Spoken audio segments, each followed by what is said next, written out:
السلام علیکم ورحمۃ اللہ وبرکاتہ۔ سب تعریفیں اللہ رب العالمین کے لیے ہیں۔ پوری کائنات کا اکیلا خالق ہے، مالک ہے۔ ہم تصور نہیں کر سکتے اس کی شان کتنی بلند ہے، اور اس کی اصلی شان وہی ہے جو اس نے خود اپنی بیان کی ہے۔ مخلوق عاجز ہے اس کی شان بیان کرنے سے۔ ابھی ایک حدیث سن رہا تھا کہ جس طرح زمین کے اوپر یہ بیت اللہ ہے، یہاں مومن ایماندار مسلمان طواف کرتے ہیں، بالکل اس کے اوپر آسمانوں میں بیت المحمور ہے، اور وہاں فرشتے طواف کرتے ہیں، اور ہر روز 70,000 فرشتہ وہاں طواف کرتا ہے۔ ہر روز 70,000 فرشتہ، اندازہ لگائیے۔ اور جو فرشتہ ایک دفعہ طواف کر کے واپس جاتا ہے، اس کی دوبارہ باری نہیں آتی ہے۔ اندازہ لگائیے، یہاں دنیا میں تو کتنی دفعہ بندہ حج کر سکتا ہے، لیکن وہاں کا نظام دیکھیں۔ پھر ایک اور حدیث کو اگر ذہن میں رکھیں تو یہ بات اور سمجھ میں آ جائے گی کہ فرشتوں کی تعداد کتنی ہے۔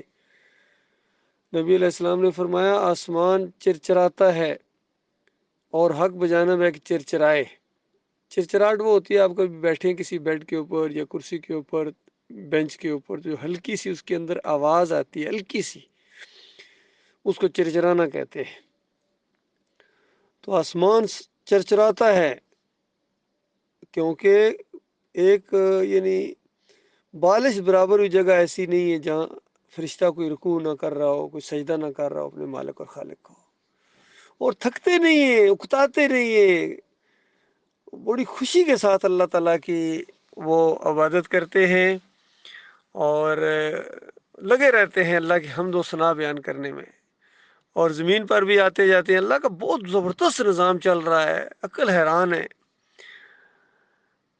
زمین پر آتے ہیں فرشتے، گھومتے ہیں، اللہ کی جو ذکر کی محفلیں ہوتی ہیں ان کو ڈھونڈتے ہیں جہاں اللہ کا ذکر ہو رہا ہو، یعنی اللہ کی باتیں ہو رہی ہوں، توحید کی باتیں ہو رہی ہوں، رد شرک ہو رہا ہو، کفر بالطاغوت ہو رہا ہو، مومن آپس میں محبت کے ساتھ ملاقاتیں کر رہے ہوں، جو بھی نیک کام جو اللہ کو پسند ہیں، ایسی چیزیں فرشتے ڈھونڈتے ہیں۔ اور جس کو وہ محفل نظر آتی ہے، باقیوں کو بھی آواز دیتا ہے کہ ادھر آؤ، مل گئی، ادھر آؤ۔ وہ آتے ہیں، وہاں اکٹھے ہو جاتے ہیں، پروں کے اوپر پر رکھتے ہیں، اور آسمان تک اوپر وہ بیٹھ جاتے ہیں بڑی ادب و احترام کے ساتھ، کیونکہ عزت کرتے ہیں۔ یہ اللہ کی عزت اور احترام کا معاملہ ہے، اور جب تک اللہ تعالیٰ کی باتیں ہوتی رہتی ہیں، فرشتے بہت ہی خوشی کے ساتھ اس کو سنتے ہیں، اور پھر وہ جب محفل ختم ہوتی ہے تو اوپر چلے جاتے ہیں۔ اور اللہ تعالیٰ سب کچھ جاننے کے باوجود، سب کچھ جانتا ہے، وہ تو پہلے سے جانتا ہے کیا ہو رہا ہے نیچے، تو فرشتوں کو کہتا ہے کہ ملائکہ سے کہ کیا دیکھ کے آئے ہو؟ تو کہتے ہیں یا اللہ تیرے بندے سے تیری بڑی تعریفیں کر رہے تھے۔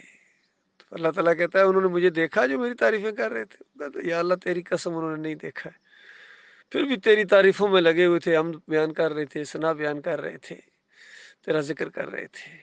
تو مالک فرماتا ہے اگر وہ مجھے دیکھ لیں، کیونکہ دنیا میں کوئی انسان اللہ تعالیٰ کو نہیں دیکھ سکتا ہے، کسی پیغمبر نے اللہ کو نہیں دیکھا ہے۔ یہ جو کہتے ہیں کہ نبی علیہ السلام نے معراج کی رات اللہ کو دیکھا یا خواب میں دیکھا، اس طرح کی باتیں بالکل جھوٹی باتیں کرتے ہیں۔ یہ پوجتے ہیں نبی علیہ السلام کو، یقین کریں، نبی کی بات نہیں مانتے ہیں، نبی کی بات نہیں مانتے ہیں، نبی کی بندگی کرتے ہیں، اور اسی وجہ سے سارے لگے ہوئے ہیں۔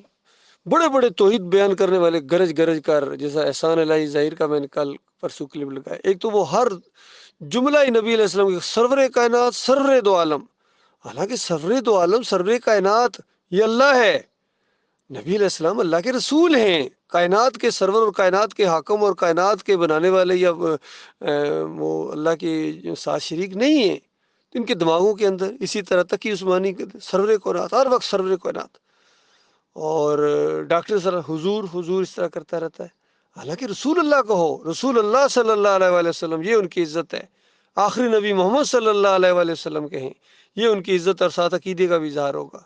لیکن ان کے دماغوں کے اندر چونکہ شرک ہے، اور یہ سارے چاہے طارق جمیل ہوں، کہتے ہیں نبی علیہ السلام نے خواب میں آ کے مجھے بتایا، مجھے تو خیر نہیں کہتا، کبھی کہتا فلاں عالم دین کی خواب میں آیا، انہوں نے کہا کہ طارق جمیل کو یہ کہہ دینا، اس طرح فراڈیا جو ہے نا فراڈ کے ساتھ معاملہ کرتا ہے، اور تقی عثمانی ہوں، یہ اس کی تائید کرتے ہیں کہ ہاں بھائی آ سکتے ہیں۔ نبی علیہ السلام نے فرمایا شیطان میری شکل نہیں بنا سکتا ہے، جس نے مجھے دیکھا اس نے مجھے ہی دیکھا۔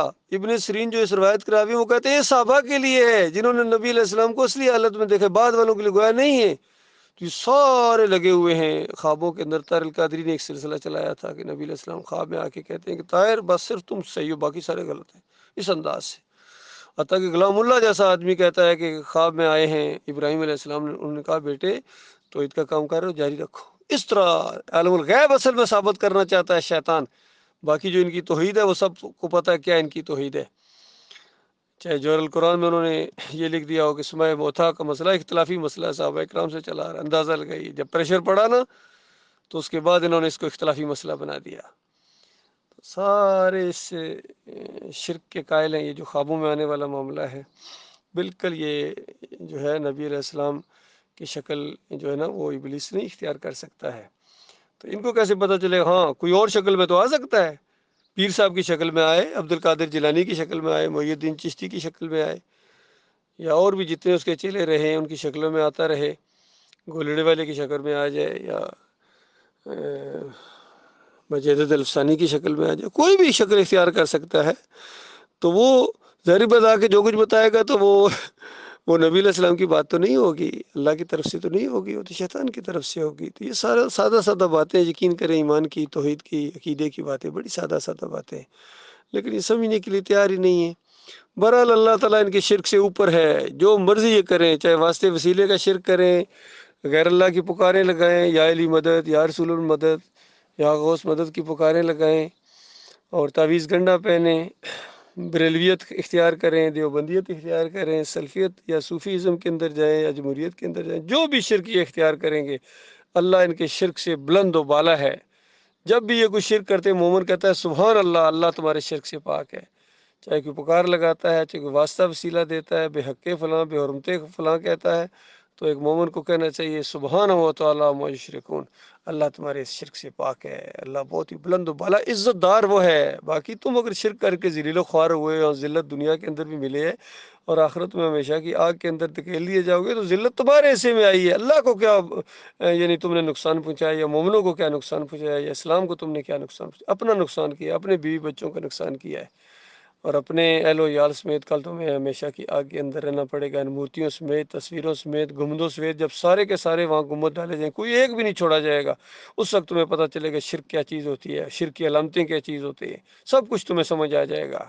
لیکن یہاں شرک کو شرک ماننے کے لیے تیار نہیں، کوئی مشرک نہیں مانتا۔ کبھی زمین کے اوپر کسی مشرک نے کہا میں شرک کرتا ہوں، کوئی ایک بتا دیں، کسی کا نام لے وہ کہ میں شرک کرتا ہوں، وہ کہتے نہیں، بس اللہ تعالیٰ نے یہ سب کچھ ہمیں جو بتا دیا ہے یہ شرک نہیں ہے، تم ایسے شرک لگائے ہوئے ہو۔ تو یہ مرنے کے ساتھ سب کچھ پتہ چل جائے گا، اور میدان محشر میں پتہ چلے گا جیتا کون اور ہارا کون۔